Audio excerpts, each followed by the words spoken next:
So let me start by saying who I am. My name is Jessica Pfund. I work for the Google Earth team in Mountain View, working on data production, mostly with the vector stuff, so the data that's not imagery.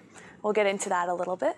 And basically, because I've been working with this data, with Google Earth data for about a year now, I've had a lot of time to just play around with Google Earth, which is fantastic. I can't believe you guys pay me to do this. And so I've noticed that there are a lot of really, really fascinating things that you can do with Google Earth that most people don't realize from just opening it up. I've had people that say, "Oh, I love Google Earth," and then I ask them what they've done with it, and they say, "Oh, I saw my house. It was the coolest thing ever." And I'm like, "Have you tried anything else?" And they say, "Oh no, but my house was really cool," and it is. Their house is very cool in Google Earth, but they're only scratching the surface of what this program can do. So we're going to talk about how Google Earth is fun, but also about how Google Earth can be used as a tool and maybe some of more advanced uses of Google Earth. So there's a lot to talk about. I mean, I've been kind of exploring this program for a year, so I can go into way too much detail, or maybe I'm going way too fast for you. So if anything is, if it's too advanced or too slow, just raise your hand, ask questions. Feel free to interrupt me. So let's start with just some of the basics. Basically, Google Earth is slightly different than Google Maps. Maybe I can throw Google Maps up here. Google Maps is a 2D flat map of the world, and Google Earth is a 3-dimensional view of the world. So it's not just flat, it actually has terrain. You can see mountains and things. And so maybe we can just zoom you in to one of my favorite places to go to show terrain, which is the Grand Canyon. I've been there before, and it's almost more fun on Google Earth because you get this bird's eye view of the Earth. And so you can see that there's actually down here in the layers, and we'll talk a bit more about the layers. The layers is actually what I do specifically with data production, and all too often gets overlooked. There's actually a terrain button here, and you can turn it off. So you get the flat world, loads a little faster, or you can actually have the terrain. You can zoom around here a little bit more. So you actually see. What's neat is you have so much more control with Google Earth than you do with Maps, Google Maps. Google Maps is north-facing. You can't turn on and off any of the layers, which is really great because you just want a simple view, some driving directions, you're set. But with Google Earth, you can change the way that you notice actually now that we're not looking north. So this is the navigation panel over here. So you can actually see that north is over sort of diagonally to the upper right-hand corner. And we can actually take this and move it around. And so you get sort of 360-degree view of the world. You can move either by clicking these, holding them down. You can move with left and right buttons on the keyboard. You can move with the mouse, click and drag. Then you can also zoom in. Oops. You can do this by double-clicking as well. It zooms you in. Actually, double right-clicking zooms you out. I was so excited when I first found this. Made things a lot faster. And actually, if you double-click on the zoom button here, it zooms you all the way in. It's kind of really fun to zoom yourself all the way out. Oh, I should stop. So you just click, it'll stop zooming. So let's zoom out and click. And then, in addition with the terrain, you can go completely flat, right? Which is like this. This is this panel over here, the top one. Or you can go completely bird's eye view, completely up. So that's just sort of the navigation panel here. We'll zoom ourselves out a little bit more. And I like hitting N, gets you back north, kind of recenters you. I use that one a lot.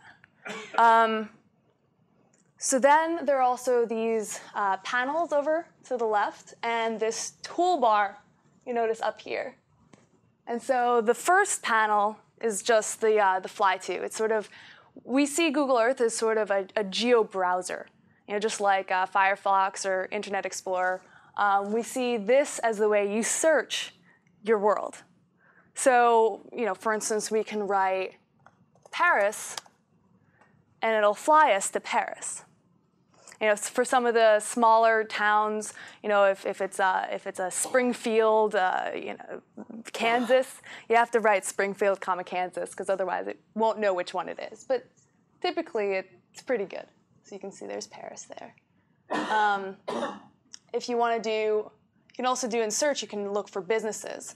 So for instance, if I wanted to go to Paris, I could write hotels, and it actually finds some hotels for me. Wanted to zoom out to show all of Paris, but and this is actually some of those businesses we also show in the layers.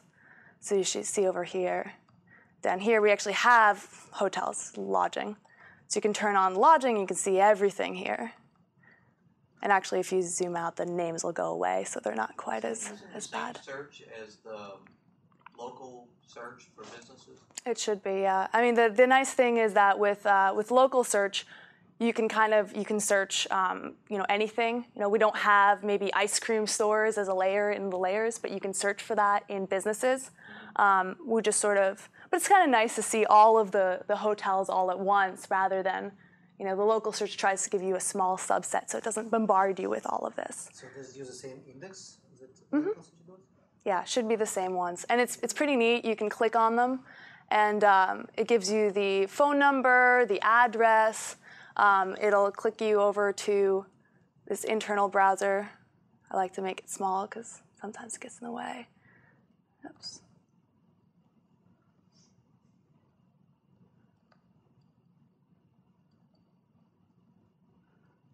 So that brought up an actual browser panel?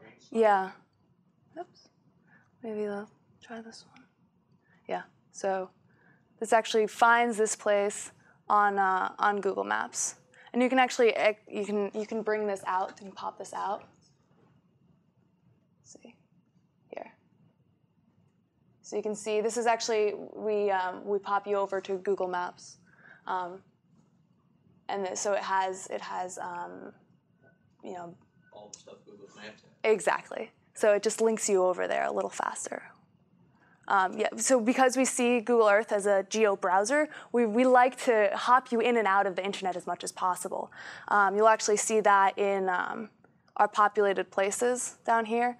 If you click on a populated place, a lot of people don't notice that in addition to directions to here, which happens with a lot of the pop-ups, we put in search web, images, and news. And so we could search images of Paris, right, on Google Images. And so you'll get the Eiffel Tower and the Louvre and all these, Arc de Triomphe and all these things, which is pretty neat when you go to some place a little bit more foreign that you don't necessarily know.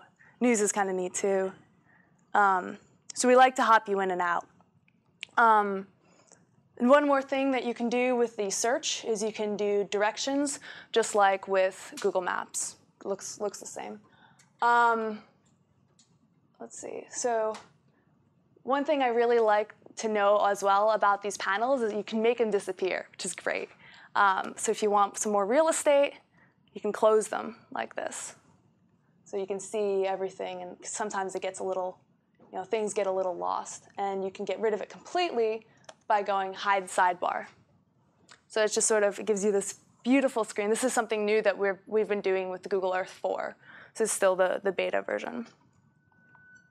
So actually, I should talk about places and layers.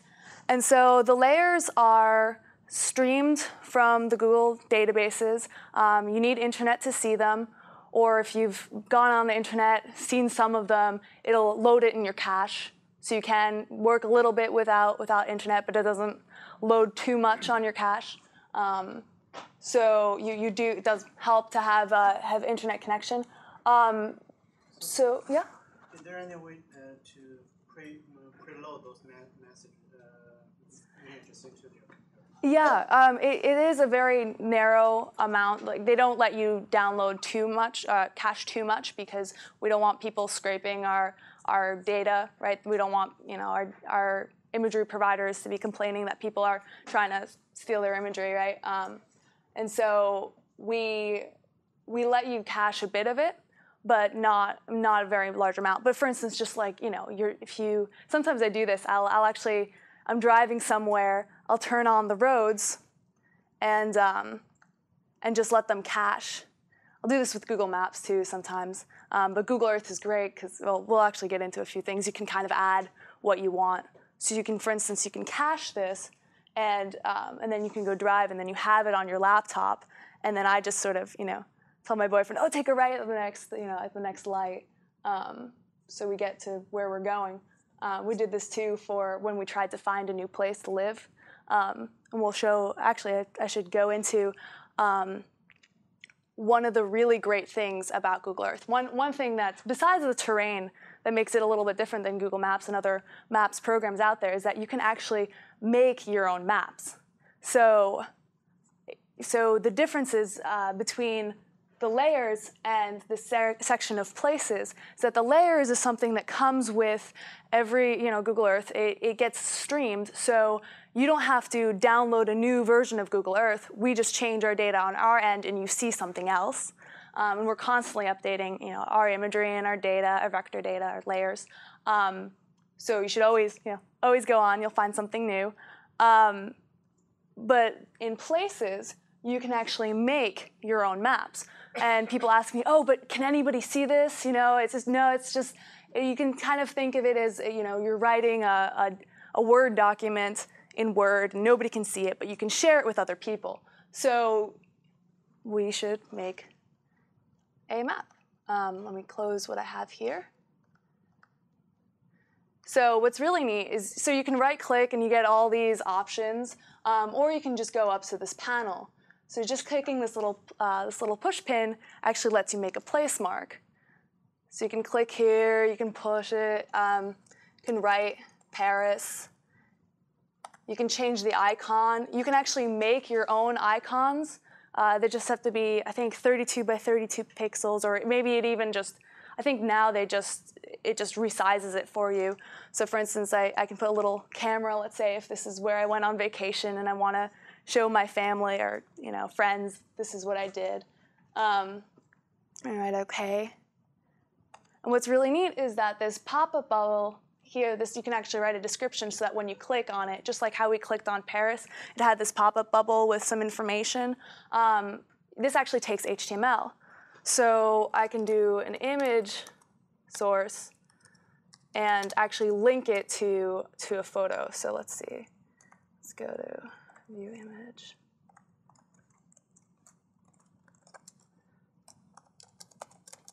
So putting in my breaks. Hello, Paris. And so you can click on this, and it actually comes up. We don't do video, embedded video, but you can link to it. I know a lot of people do that. And you can, and there's all sorts of things that you can do with KML. I could do a whole nother tech talk just on KML. If you want to learn some more stuff about KML, you should go to earth.google.com/KML. It has KML tutorials and new things you can do with KMLs. I will go into some cool layers and things that I see. But this is really neat because all of a sudden you don't just have what Google is sending you, but you can start to make your own stories. You can, people use this, as I said, like people put all their vacation photos into, like, say this is where I went and this was the Eiffel Tower, and then all of a sudden you can also, you can make whole KMLs to start, as an educational program. Teachers are getting into this. We actually have Google for Educators is, let's see. Google for Educators has a whole thing on Google Earth and things that teachers can do with it. So it's sort of, all of a sudden it puts the power of Google Earth into your hands, and you can start doing whatever you want with it. Let's see. All right. Yeah, and actually a lot of, people are using this for all sorts of things. So let's see, maybe I'll go more into the layers, because what's neat about the layers, and they're kind of near and dear to my heart because this is what I work on, so you'll have to excuse me. But I feel like they really just, I don't know, imagery is fantastic, but if you don't have the layers to tell you what you're looking at, it loses a lot of the meaning. And so what's great about the layers is it tells you what you're looking at, and you can appreciate the imagery much more. So in addition, I sort of see the layers as a base map for you to sort of puts the base layers there, and then you can add everything else on top. Two things in here that I don't see quite as much as base layers as you'd think, restaurants and populated places, borders, streets. We do some special things that most people wouldn't know or wouldn't think of right away, and that's this Google Earth community layer and the featured content. And the Google Earth community is actually a website that hosts your KMLs for you, and that's bbs.keyhole.com. Keyhole is the old name for Google Earth. So this is, the BBS has been around for a very long time, and it's gotten some really great content. So what happens is people create content, and then you can actually, when you create something, you can right-click and you can say share or post, and it'll actually open up. I'll just pop this out. It'll open up this this posting wizard, and you can say continue. It asks you to make sure that somebody hasn't already posted this. You say yes. Assuming you actually made sure that this wasn't posted already. I'm sure 10,000 people have tried to post the Eiffel Tower, so maybe that's not a good idea. But and then you can put it into a forum, and it'll actually get uploaded to the BBS. So let me just take you to the actual BBS.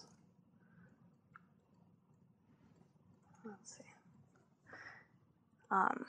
What's fantastic about this is that we actually then go and we scrape this and we put this data into Google Earth. We actually host this data. So you don't have to worry about having a lot of bandwidth to host these larger KMLs. You can just put them here under, for instance, environment or conservation or just Earth browsing, and we'll put them back in here. Let me turn off the roads so you can see. This is probably going to explode because there's a lot of things in Paris. So, for instance, you can click on this and you can see something about these posts. And it's really neat because you get content in places you just wouldn't have. Paris we have roads and restaurants and things for, but for instance, in Baghdad, we don't have any of this data yet. But people have already, people are from Baghdad, people know this area, and people have already started annotating all sorts of places. Siberia is annotated. I think that one of the railroads is. And what's really neat about this is you actually start getting, right? You start getting the local languages in these areas. And I find this completely fascinating. And actually, this post I really like because I think this person is saying that she's just so excited that that she can see she can see Baghdad on Google Earth, and she's just annotating it like crazy. So we get all sorts of content that you look at something, some image that looks a little bit funny. I guarantee you somebody has put a little post that says, "What's this?" or somebody has said, "Oh, this is a military base, and this is its extended history." It's really fascinating what people have found and want to share with others. So that's definitely something that is worth exploring. So you can see actually, this is actually, a lot of people also don't know that you can open up the layers, that we actually have folders in them. They do work. We try to make them work so that you can just turn them on and off on the top level, but you can actually open them up. And for instance, so for the Google Earth layer, we have all the different forums in here. So if you put your information maybe in travel information, it would go into this one specific folder, and then you can look at just this one, which isn't in this very, very narrow scope of it. Here's one, right? And so you have a more specific search in a way. So one other thing that So that's the Google Earth community layer. You can spend hours on it. You can find some really cool things. Another thing that I really love is the featured content layer. And this is something that's relatively new. I think we launched it a few months ago. But this is sort of, because people are actually making some really ambitious KMLs. And some really fantastic organizations are, especially a lot of nonprofits, right? Because Google Earth is free, which is kind of unusual in the so in the mapping world, nothing is free. I mean, a lot of other programs you pay thousands of dollars to get access for, and so for nonprofits, the fact that this is free, you have this great tool that you can start putting content in. You just need people to maybe take GPS units, and I mean, we're getting all sorts of people in all parts of the world are doing this. I think I just read an article about natives in the Amazon are being given GPS units, and they're mapping out where their tribal heritage locations are. So where they go, what an archaeologist and anthropologists and all sorts of scientists and explorers of all sorts are getting really excited about this. And actually, in that case, it's really nice because you're empowering people. That just knowledge is empowering, and so the fact that that's what Google's all about, right? The democratization of information, and so that to me is particularly exciting. So these are some really great, fantastic. I mean, I could spend hours on just one of these. Maybe a few that I'd really like. Oh yeah. Do you deal somehow with spamming, malicious use? One can put, something really offensive with comments and stuff and share it, and now we, through Google Earth, give it to everybody. And people forget it that somebody else posted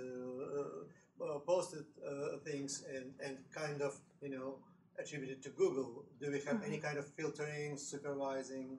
Yeah, so sort of these things? The featured content is hand-selected by the data team. So this has been gone through, and it's kind of special in a way. But for instance, the Google Earth layer, right? I mean, anybody could post anything, right? And that's something we take very seriously.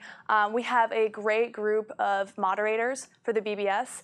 And they spend a lot of time, going through the content, taking things away that are obscene. It sort of works like Wikipedia in a way, right? Where the moderators really care, the community really cares about this content, and then it's sort of they go through it and they try to filter out what's bad. I don't actually know. But I've met some of them, and they're fantastic. I can put you in touch with a few if you. Yeah. Yeah. I mean, people care very much about this, and some people have been doing this for many years. So people of all ages too. Little kids and the older retired folks, and it's really exciting. So people can upload by default, or they have to apply for a membership before they can? I think you have to be a member. Is it controlled by the BBS controller? Membership or posting? Yeah, membership or all posting. I think anybody can become. Yeah. Whoa. Yeah. Jessica? Yes. Hello. This is Crystal. I have a question. Oh, hey, Crystal. Hey, could you repeat the questions here so we can hear them in Mountain View too? Oh, yeah. Sorry. So the question was if anybody can post to the BBS, what is Google going to get in trouble for posting this content, for allowing this content to get through? And the other question was if you had to become a member to post anything, and if this was moderated. And so we do, I think anybody can become a member. I'm sure if you abuse that, I'm sure the moderators have means. I don't know too much about it, but I know that we have moderators that really do go through all of our content as quickly as possible, because it is a pretty big website, and we have a lot of users. Does that answer your question? Okay. Yeah, so the featured content is some even more ambitious. In Google Earth content, you can put, I think maybe 2 place marks, 1 place mark, and upload this. And and it gets put on there. I think these are a lot more comprehensive. There are many place marks with sort of our favorite, not favorites, some of the most ambitious, more ambitious. Just has more. It's more refined than just me at home that put on 1 or 2 place marks. So one thing I'd like to show. Let's see. Well, so you actually see that we have put in some new content, and we've put this little label of new on there so that you know it's new. We didn't put it on top of featured content because it should always be updating. So you just see updated, and wouldn't really see anything new. But let's see. Well, let me see. Go with. So because. Let's see. So it's really neat too because these are from authoritative organizations. It's good data that we know. It's not just with anybody being able to put any sort of information on. You don't know the accuracy of it or the how truthful it is. And one layer that I was really excited about seeing was we actually got the National Park Service to work with us, and they created place marks for all of the national parks. If we actually zoom in, maybe, let's see, where's Yellowstone? Here's Yellowstone. Oops. So you can see it opens up, it has a photo, it has links to the park websites. You can search web images news for Google, and it gives copyright information, or they don't think of copyright, but it just gives attribution. If we zoom in,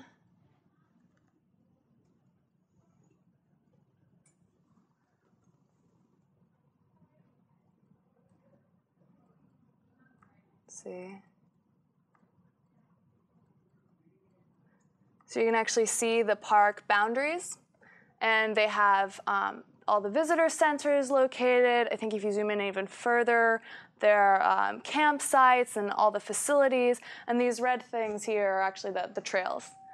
So they have all the trails, all the national park trails in Google Earth, which is pretty fantastic. So this is data from the national parks. Jennifer, is that kind of information available in non-U.S.? So is that information available in non-U.S.? Do you mean in other languages, or do you mean in other places like Japan, Europe, Russia? Mm-hmm. So the U.S. national parks is right now we have this information only in the U.S. But for instance, the UNEP is actually a really good example of. This is the UN Environmental Program.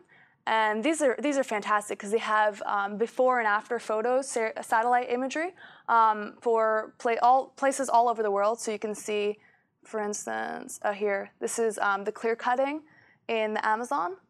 So you can see this is I think in 1960. And, well, actually I can click on it and this will load in my places over here. And it'll zoom in, and this is another type of, so there are several types of KML maps. KML is just what we call the Google Earth map. KML stands for Keyhole Markup Language. And so there are many types of this type of mapping. One I showed you before was just the place mark. You can also do a path, right, a line. So you can draw a line, and you can change the color and the width. So there are plenty of little things that you can do to stylize it. You can create polygons, right?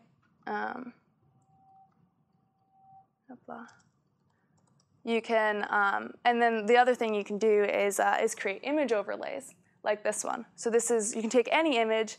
I actually saw a fantastic KML where somebody took an image of an ant and had it attacking Georgia, which is just really cute, So this is an image where they took a satellite photo of this area and put it on the Earth.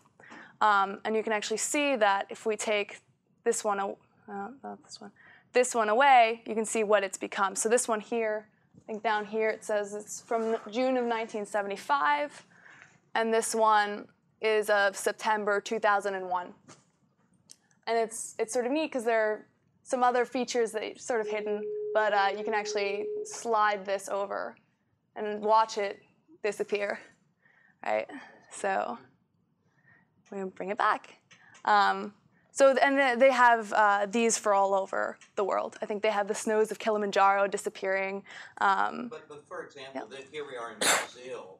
Are there parks in Brazil that you can layer on this? Oops. We don't currently show parks. The question is if we have parks in Brazil. We don't currently show parks in Brazil in our featured content, but that doesn't mean that there isn't, the Brazil National Park Service. They could totally make a KML like this, and they could host it from their website. They could have Google BBS host it. They can definitely, and a lot of organizations are choosing to do that so that they can get their information out. Okay. So yeah, and I'm just going to delete these. You see the place mark is here. So there's, I should probably get more into, there's some really neat things that you can do with KML that are even more advanced than what I've just showed you. Some of the main things is that you can, we just released a feature that'll let you see time. That'll show time. Another thing, well, let me show an example of that actually. So there were actually, let me turn this off. There were a group of German students that were, I think, studying in Singapore that decided to put a GPS unit on to track a whale shark in the Indian Ocean. And I think they did this summer of 2005. And recently when we came out with the time feature, they put the time stamps on, they reworked their KML, they reworked their map so that you could actually use this time feature. So you'll notice that if you're on if I click on a KML that can use time, this little time bar will show up here.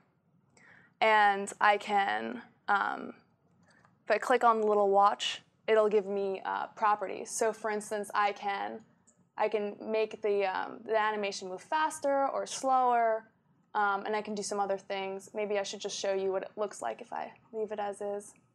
So if I can actually play it, you can see the little whale shark going, big whale shark, making his way across the Indian Ocean.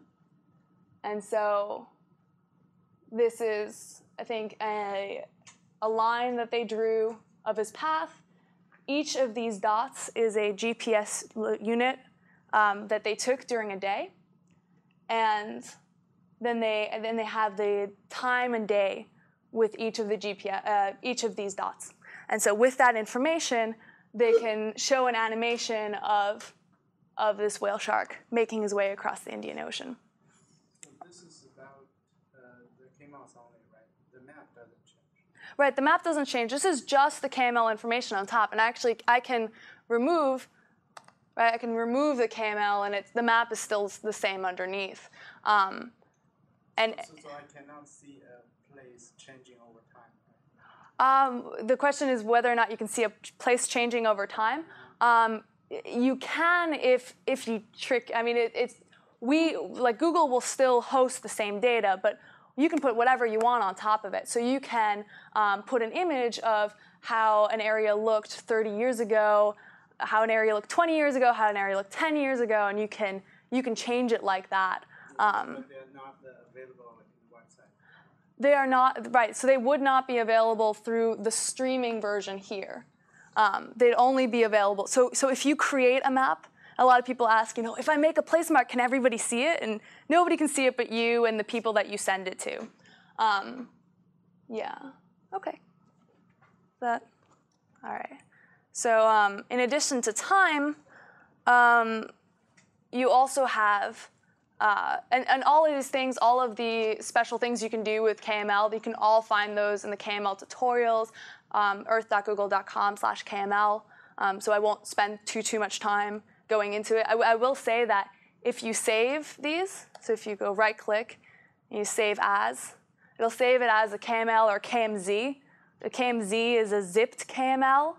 And it'll just save it, wherever you want to save it. You send that one file to a friend. They double-click it. They open it. They can see it in their Google Earth if they have Google Earth downloaded. If it's a KML and not a KMZ, you can read that KML in a text editor. So you actually see it. It almost looks like like an HTML or XML code. So you can change things either in Google Earth, or you can change things in a text editor as well if you'd prefer that. So what's really neat is you can download KMLs from the BBS, see what other people have done, and then you can crawl around in the code, and then you can copy that and do the same thing. So one other thing that people have done is real-time networked KMLs. So let me go over back to New York. There's this group called FBOweb.com.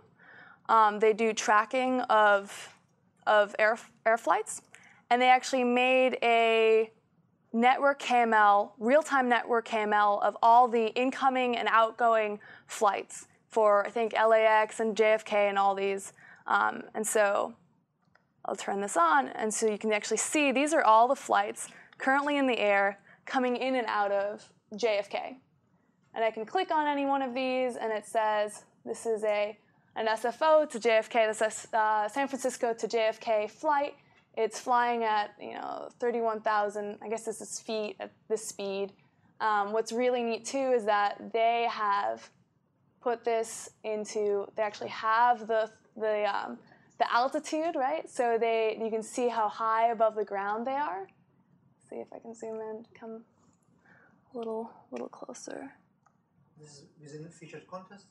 This is just something that anybody can download. This is in, you can see this is in the Places folder. So if you download this file and if you open it, what's neat is you can see this little folder, and it's green now. But if it's thinking, it'll go yellow, and then it'll go green because it's actually streaming the data from a database somewhere on the internet, and it's giving you these, and you can actually see it just moved, right? So you can set it, so maybe every 5 seconds this looks and sees, is there any new data? Yes, okay, well so this Google one is moved there.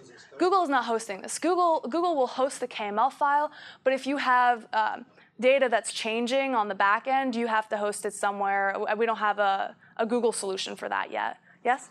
Where are they getting the data from? I don't know where this company, the question is where they're getting the data from. I don't know where this company is getting this data from. I think, I don't know, the U.S. Air Force. I don't. FAA. You can pull this from the FAA right. website. Okay, so the answer is the FAA website. And this company just put it into a KML file. Is there another question? No? All right, so this is an example of real-time networked KML, which is really pretty neat. There's a couple of travel websites that will actually use this interface to let you track your flight, or your wife's flight, or your brother's flight, or whatever. So you can, Yeah, and you can do all the stuff you said. You can get the whole 3D image and see them coming down. Right, so you can actually also get a particular flight if you want to see just one flight. So it's dynamic. Does that mean that data are generated dynamically, or it's just an existing file? If the data is created dynamically, right. By the KML or on the back end in the database? Oh, I guess it would depend on how you do it. For this case, they do. Sorry? For this case, they do generate dynamic. Right. Okay. So. All right, and then there are two other things I want to touch on with KMLs as well. One is, I don't know how many of you have heard of SketchUp. It's this fantastic 3D modeling program. It's really easy to use. I think my mom was using it to redo her kitchen, you know, dream kitchen, which is fantastic. I love the fact that my mom can use this as easily. If it's easy. Yeah, exactly. Although my mom's a bit more tech savvy, I guess. But yeah, so 3D buildings, 3D, you know, you can do some really great things in SketchUp. But then you can also, now that you know we have the SketchUp Google integration, you can actually whatever model you create in Google SketchUp, you can then put onto the Earth in Google Earth.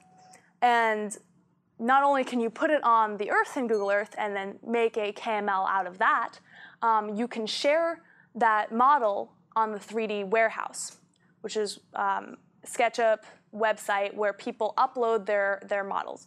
They can upload a model they just made in SketchUp, or they can upload a model they put on the Earth, and then you can open it either in SketchUp or in Google Earth. So I'll just show a few examples of that. Let's see. So we'll go to the 3D warehouse. This is the 3D warehouse. It's just sketchup.google.com, which is where you go to download the SketchUp. It's free. And then sketchup.google.com/3D warehouse. And so if we'll do we're in New York now, so we can do a search for New York City. And you can see that the new World Trade Center is one that I happened to see. I thought that was sort of neat. And so this is, it actually shows the photo of the model. And because this model is not only in Google SketchUp, but it's also been placed in Google Earth, it shows you a map, Google Map mashup, of where it is on Earth. So you know, hey, this isn't a model in Ohio or something. This is the one in New York City, and it'll be rated, and you can. Usually there's a description. People will tag a model, so that's how we search for it, right? So I think, right, World Trade Center, New York City is probably in here as well. And then a description of what it is, and it'll say how complex the model is. What's really neat about this, you'll see it says download to Google SketchUp, so maybe you can alter the model and add a whole bunch of things, re-upload it, or people put chairs, chair in, and you put a chair into your model, or you put people in your models, and that's sort of neat. You can view it in Google Earth, and if it says you can view it in Google Earth 4, I mean, you can view anything in Google Earth 4, but specifically in Google Earth 4, Google Earth 4, the beta version, has an ability to see texturized SketchUp models. So a regular model, this would just be, it'll be gray like our 3D models. It'll be blue. You can make it a color, but it's not going to have textures. And what it might be textures is that you can take a photo of the side of this building and put that texture onto it. And that's what you see here. That's why it looks so photorealistic, is because it's really photorealistic. It's very simple polygons, but it looks really complex because you put an image on top. And you need Google Earth 4 to see that. So we can say open in Google Earth 4, and I've already done that and preloaded it because it's a little faster. And so you can actually see us zooming in here. So, and that's what it looks like in the 3D model in Google Earth, and you can actually see this is, right, the financial center is over here, and it's all in 3D. So it's just pretty neat. I think it's kind of cool. You see the shadows of the other buildings in here. You can zoom up pretty close. You can't really get quite as close as you could if you were in Google SketchUp, but you can get pretty close. You can go inside. So that's sort of neat. Let's see. Okay. So the last thing I want to talk about with the special cases of KML is something our most recent, I think, release of KML, which is regionated KML. Basically, if you have an image that you put on top of Google Earth, if it's very simple, it works fine. But if you get a huge, very high-res, satellite image that you want to put on top of Google Earth, well, then it gets a little bit more complicated. It slows it down a little bit more. It's not really the right, solution if you have a very big file. But so what we've done is we've regionated the file so it actually it zooms in a little bit more. It loads it a little bit more like we load our own imagery. So what I want to show here is one of our latest featured. We actually have taken a KML like this and put this into our featured content, which is our historical maps here. So Rumsey's historical maps are, I believe they're the largest private collection of historical maps. They're just absolutely beautiful. And Rumsey historical maps. So we can open these up, and you can see we just have an indicator. So these are all the different maps. Oops, here. We have a little map finder so you can find where they are. So for instance, we have one of New York City in 1836. We have one of the world in 1790. I'll actually go to the New York City one because I like to do that. So you have to find it in here. So it says New York 1836. And you can just double click it and it'll zoom you in. This doesn't work for all KMLs or all of the folders in the streamed layers. It's only if you set it. So for some of these, they're set. If we zoom in,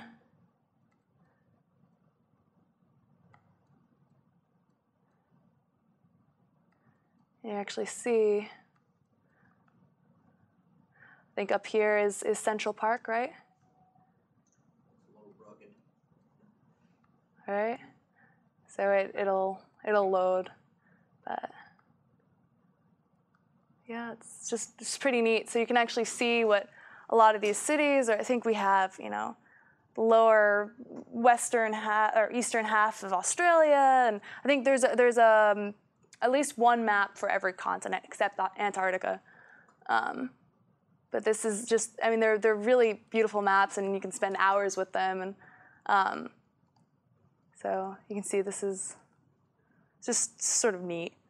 So this is an example where it's sort of a little more fuzzy when you zoom in, and as you more fuzzy when you zoom out, and when you zoom in, it kind of comes into it loads it a little more piecemeal, and it handles it much better. So you can actually host a much bigger or send a much bigger KML than you would otherwise.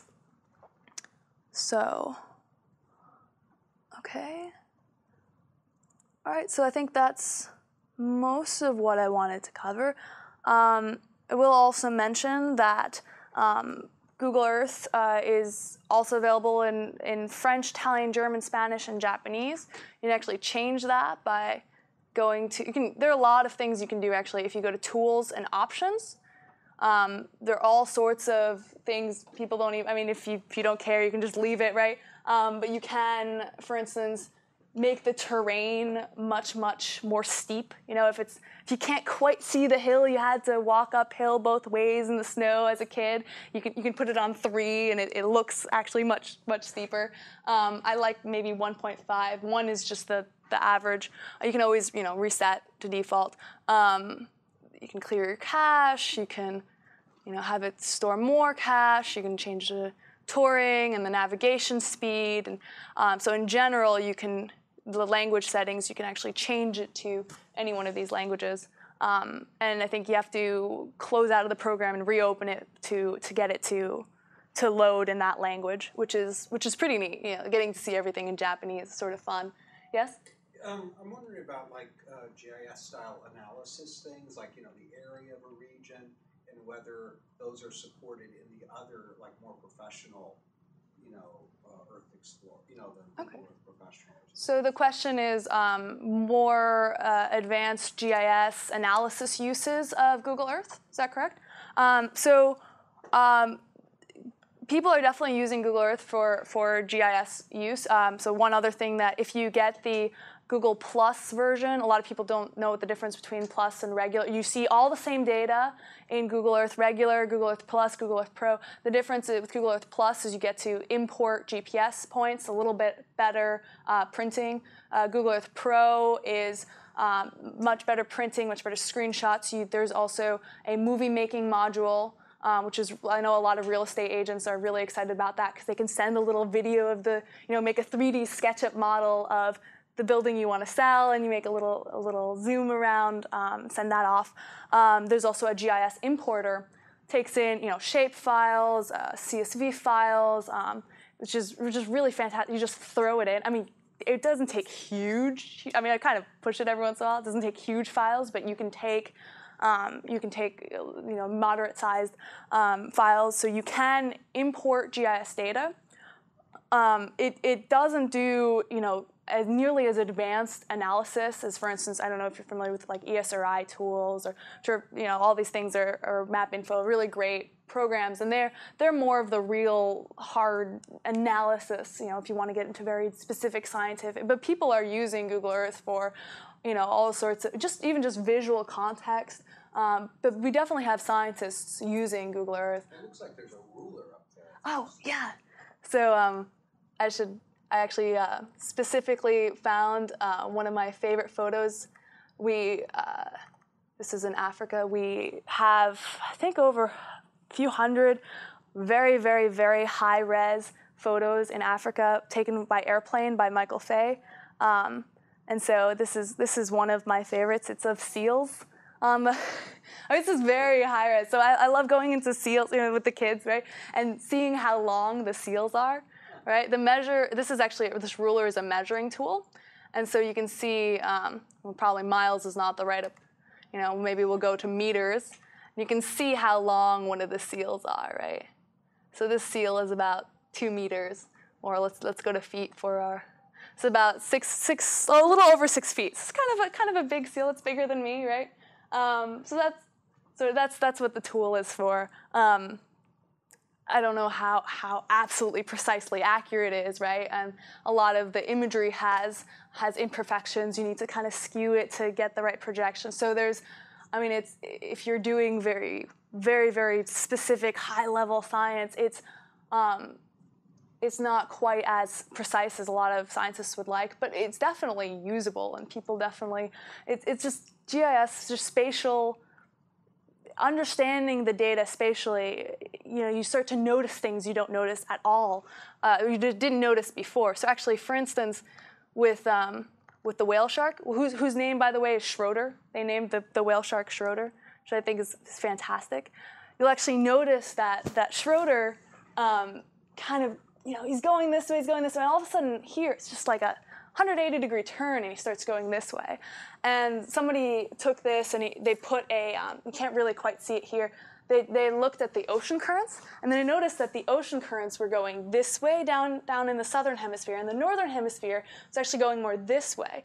So they speculated that perhaps what happened was that all the plankton or little fish that the whale shark might be eating was probably getting funneled into this path right here. And so that the whale shark was probably just following his food, because here the currents are going this way, and just here they actually start turning. And so that's something that they wouldn't have noticed before from just looking at a bunch of numbers or maybe a graph, that you really needed some more spatial context to understand. So definitely, people are definitely using this for scientific research and understanding, a little less so for hard analysis, but people are finding ways, so, Yes, question? Are there plans to improve the resolution formally of the Earth, exactly, even in the United States, by 100 miles from here, just because we're watching? So plans to improve the resolution. I would say Google's mission is to collect the world's information and make it universally accessible, right? So definitely. I mean, we are always looking for data. If you have any, let us know. We vector, so the layers data and the imagery data, we're constantly pushing out data. We're constantly processing data. We're getting data from all places. I mean, it's pretty fantastic. I think we have a third of the world's population covered with high-res, imagery. So a third of the people in the world can say, hey, that's my house. if you find Better resolution. if you find better resolution imagery, you can email me, or I can put you in contact with a few of our data acquisition people. Yeah. So I think that's. Oh, the one other thing I wanted to say is that Google Earth is available in Mac, PC, Linux. I think. Oh, and the fact. One of just talking about what people use Google Earth for, because people definitely are using Google Earth to find their house and to show their kids where the Pacific Ocean is, because people still have geography is still slow in coming. But so I've heard of people using this for urban and town planning. Especially with the SketchUp models, people are, planning out where their town is, trying to do smart planning. People are doing this for education. People are using this for disaster response and awareness. So for instance, with Hurricane Katrina, this is another thing I have loaded. I forget I think we worked with the NOAA, the National Oceanic and Atmospheric Association, to get their imagery out.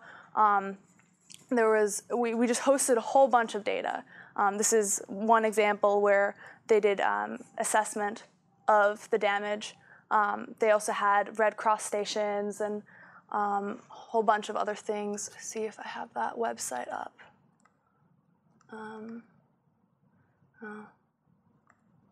No, okay. People are using this for environmental activism. This is the Sierra Club. They made a KML of the ANWR Alaska drilling. So just to visually, so you could understand what was going on. People are using this for just local activism as well. A friend of mine had in Arizona, there's the Union Pacific Railroad wanted to build a switchyard on top of his father's farm, which actually also happened to be extremely close to an Arizona mountain and state park.